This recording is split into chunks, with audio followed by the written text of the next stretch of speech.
সুন্দর বলে কিছু হয় না। তুমি যাকে যত বেশি ভালোবাসবে তাকে তত বেশি সুন্দর মনে হবে। আসসালামু আলাইকুম। যে যেখান থেকে দেখতেছেন আশা করি ভালো আছেন, সুস্থ আছেন।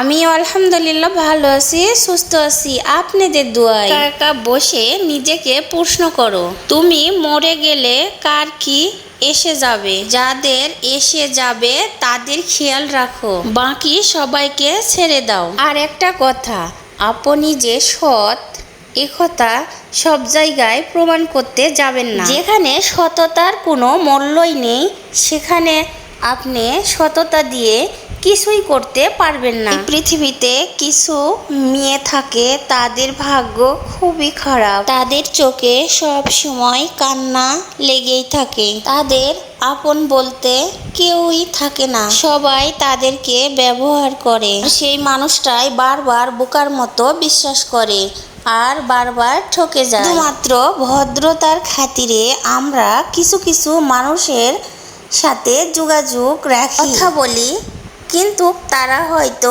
জানে না তাদের আচরণ কথাবার্তা তারা কবেই মন থেকে উঠে গেছে। একটা কথা কি জানেন, আমাদের অনেক শক্ত হতে হবে, কারো প্রতি অতি তাড়াতাড়ি মায়া দেখাতে হবে না। কারণ সে যদি বুঝে যায় যে আমি তার প্রতি মায়া করতেছি বা তাকে ভালোবাসতেছি, তো সেই তাড়াতাড়ি ছুরিটা মারার জন্য বসে থাকবে। দুনিয়ার তো এটাই নিয়ম, তাই না? যাদের ভালো করবেন তারাই উল্টে ছুরিটাই মারবে। আর এইদিকে দেখেন আমি ভুলেই গেছিলাম, তো আমি কি রান্না করতেছি, আমি রান্না করতেছি কোমরের জ্বালা আর কি। তো একটু মাছ দিয়ে রান্না করব, আর কোমর ভাজি করলেও ভালো লাগে, তো আমি ভাবলাম ভাজি করব। লাস্টে আমি রান্নাই করতেছি যে ভাজির থেকে আবার আমার রান্নাটাই ভালো লাগে মাছ দিয়ে। তো দেখেন আমি কোমরটা রান্না করতেছি মাছ দিয়ে, আর এই তো আপনাদের সাথে গল্প করতেছি।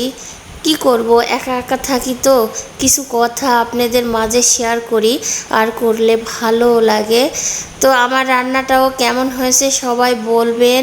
আর সব ভাইয়াদের আপুদের বলতেছি সবাই একটু আমার পাশে থাকবেন, আমিও আপনাদের মতো একটু কিছু করতে চাই, সবার জন্য করতে চাই, তো সবাই একটু আমার পাশে থাকবেন। যেখান থেকে দেখতেছেন অবশ্যই মনে করে লাইক কমেন্ট শেয়ার করে যাবেন।